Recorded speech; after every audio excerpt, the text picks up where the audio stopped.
YouTube, it's that time of year again. Let's talk about some of the best independent wrestlers that are going to break out in the year 2022. I've been doing this series since 2017, and I'm just saying my record be holding up. I'm just saying if your name on the list, you're probably going to get a contract. It's just guaranteed. But I want to do something just a little bit different. Instead of 5 people, we're going to upgrade it to now doing 8. Before we get into it, this means you have to be an actual free agent. You are not signed to WWE, AEW, New Japan, Impact, MLW, NWA. You are not signed anywhere. You are literally an independent, free agent wrestler. With all that said, let's go ahead and jump into it. I had to give 2 honorable mentions from guys from Maryland. I think these two have exactly what it takes to become a big star in independence this year. First time about Rayo, I think he's had one of the most underrated independent wrestling runs out of like everyone on the scene in the world right now. Making history of his own, being the first Peruvian wrestler to wrestle for WWE, Ring of Honor, and AEW. Training MCW Pro Wrestling by the late great Bruiser. He's one of the highlights of watching Combat Zone Wrestling right now, CZW, where he has declared he wants to be the next Wired or World Champion. Given his track record of actually wrestling these legitimate names all over the world,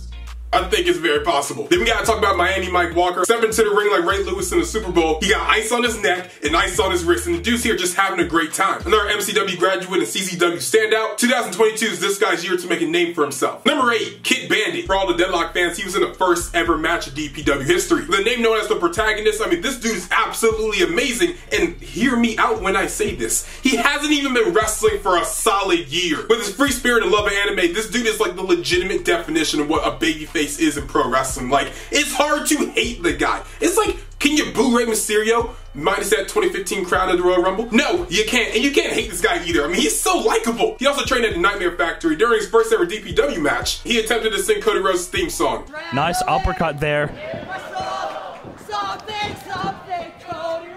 You've also probably seen posters of his name being shown up on Dynamite and Rampage. I think in 2022 goes his way, he's already going to be in AEW. Number 7, Bryan Keith. This Texas bounty hunter is one of the best in the ring that you probably haven't heard about. It also really resembles Ice Cube. Like, every time I look at him, I'm like, huh, were you in barbershop? Absolutely one of the Texas pillars right now in that independent scene. The dude has been taken over with a noble match at GCW for the culture against Darius Lockhart. My favorite thing about wrestling is when people have characters. There's so many wrestlers on indie scene right now that's just like guy there to drink beer and kick butt. Like, okay, whatever. We've seen that a million times over. But a bounty hunter? Yo. What?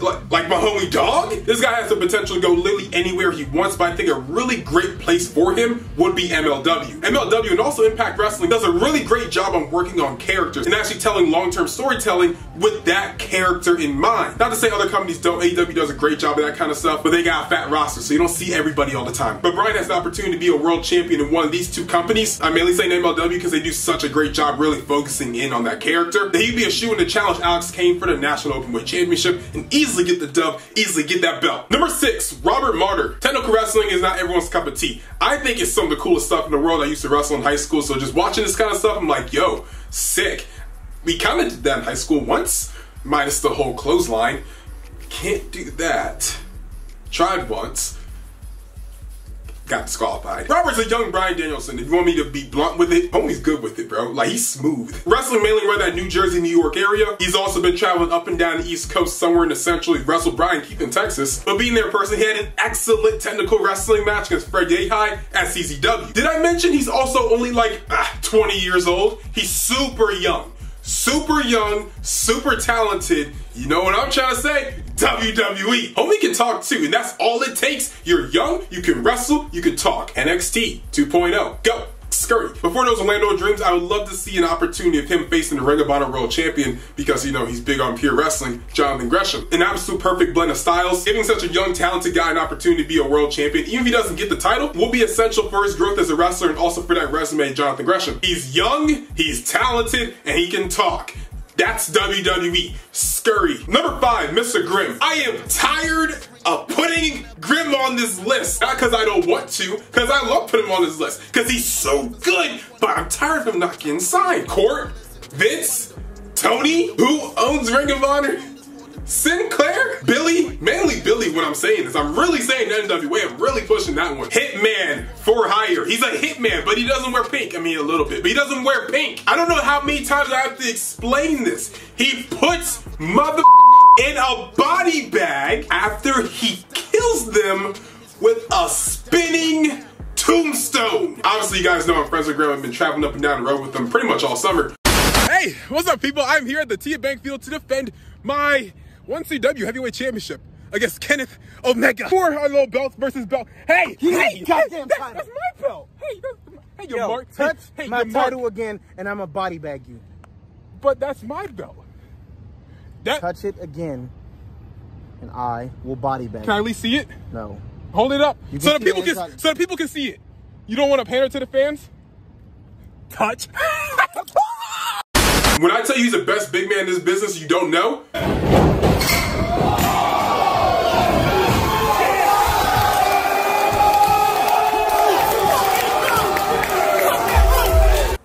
I mean it. To give him his credibility, he's wrestled all over the country. He's wrestled in Mexico. But to throw some name value on top of that, yes, he was on AEW Dark. Yes, he got absolutely murdered by Wardlow. But in 2020, during that giant pull-apart brawl between Mike Tyson and Chris Jericho hand-picked Grim, went to find and hand-picked Grim for that episode. I was with him this summer. He wrestled at the River City Wrestling Con, and I'll even show the clip. Mark Henry, eyes on this guy, watching, impressed the whole time. Didn't look at his phone, didn't turn away, stared, watched, adored, realized he should sign. I mean, he can't sign, but you know, tell Tony to sign. And if you don't, Billy, keep saying, just Billy gives every ounce of vibe of NWA possible, but he's not on your payroll. What's wrong with you? Might be killing a job offer. I love you, Billy. I love the NWA very much. I'm just saying I know you like money. If you want money, you want Grim. If you want Grim, you want money. Boom, get him, sign him, please. Number 4, Griffin McCoy. One of the members of Young, Dumb, and Broke. Why'd I put Griffin, not Jordan Oliver? I mean, like, everyone knows Jordan Oliver. Like, what's the point of me saying that? Like,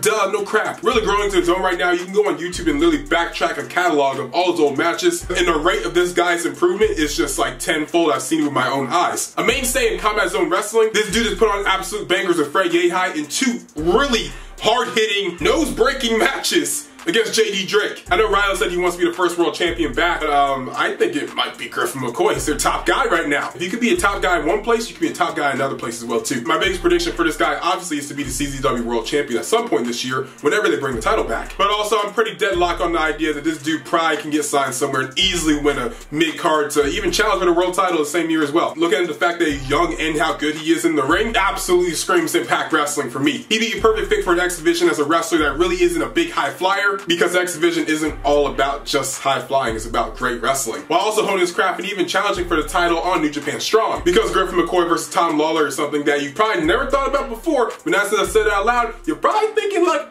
sounds good, kinda wanna see that. Maybe they should sign him. They should. Number 3, Lucky Ali. As I get into these top 3 wrestlers, when I say these guys are some of the elite of the elite of the elite, not saying anyone else on this list isn't, I'm just saying these 3 are so freaking good. Why aren't they current world champions of a company right now? It's stupid. And talking about Lucky Ali, we mentioned Kid Bandit earlier as how likable he is as a human being. He had a first ever match in DPW. Just such a good guy. This guy is like the total opposite of that, but it works. Lucky Ali is literally an asshole, and it's great. Outspoken, loudmouth, and overall just a bit of a jerk. It's perfect. Also taking part in that first ever DPW match, he won the thing. And if you live in that North Carolina area, he's probably been winning over the hearts of every single wrestling fan in that scene. Wrestling for PWX and every major North Carolina wrestling promotion. He's also appeared in CZW and is undefeated in New Japan Strong. I also learned this like 10 minutes ago looking up stuff about the guy, but he's from Southeast DC, and I'm from Northeast DC. So yeah, I love him already. And out of everyone I've said so far, he might be the smoothest in the ring. Everything he does in the ring has purpose, and that purpose is to piss you off.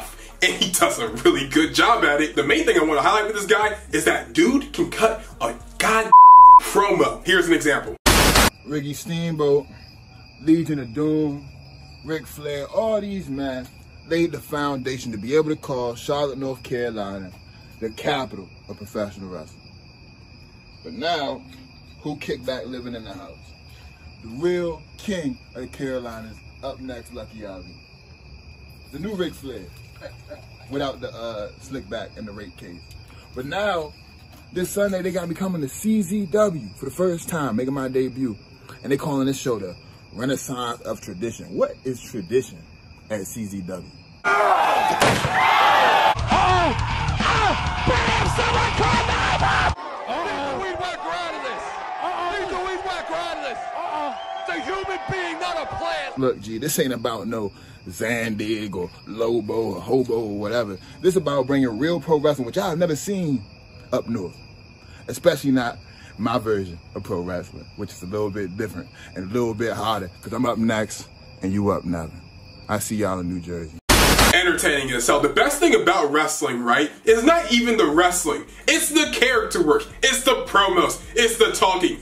Honestly, think about your search history right now. How many matches have you really gone watch versus segments and promos have you actually seen in the last week? It's probably been more segments and promos because those are just easier to watch. A match you really gotta invest every single minute and moment into it, where a promo is like 2 to 3 minutes. Everybody got 2 to 3 minutes. I recommend you go to his Twitter, go to whatever social media, and just watch the dude's promos. They are good. Where can I see this guy shine in 2022? I feel like Impact Wrestling has to be the main one, but then moving him on up to AEW eventually would be perfect. Dude can generate crowd heat that people are really gonna want to boo this man. He's such a sarcastic motherfucker.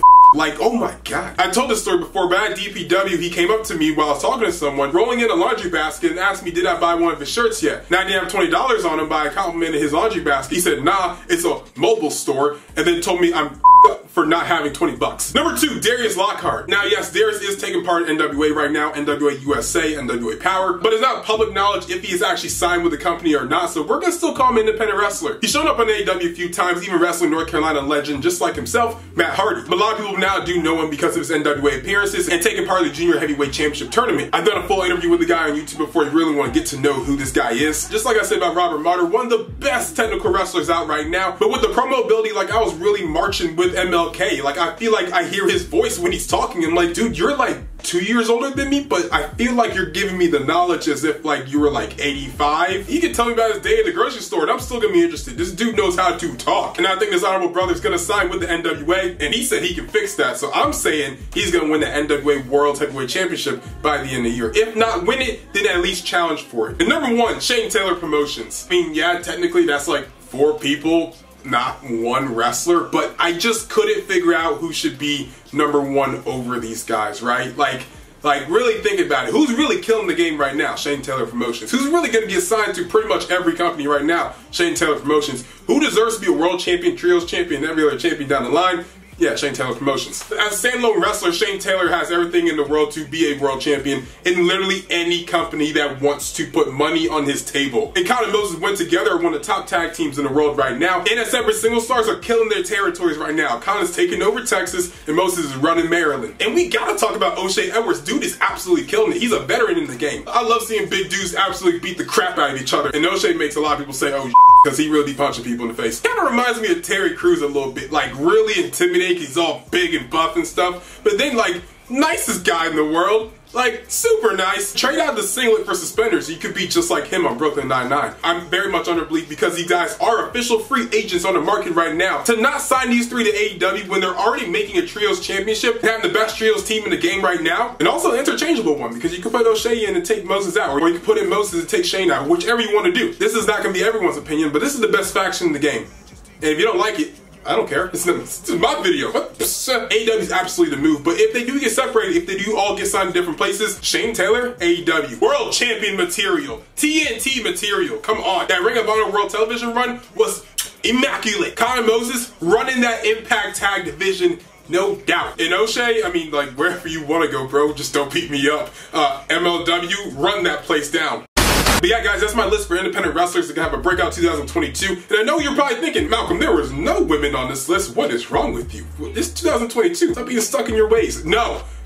I'm making a separate video about the best 8 independent women, like, in a couple days. But yeah, guys, in the comments down below, who's your favorite independent wrestler right now, and where would you see them get signed? Also, if you watched any of these wrestlers I mentioned so far, where would you see them sign if it's not where I said? But make sure to like, comment, share, and always subscribe, and we're out.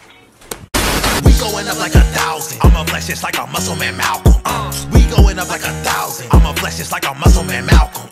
When it just like 1, 2, 3. If you like the channel, this will squeeze. If you like the channel, this will squeeze. If you like the channel, this will squeeze.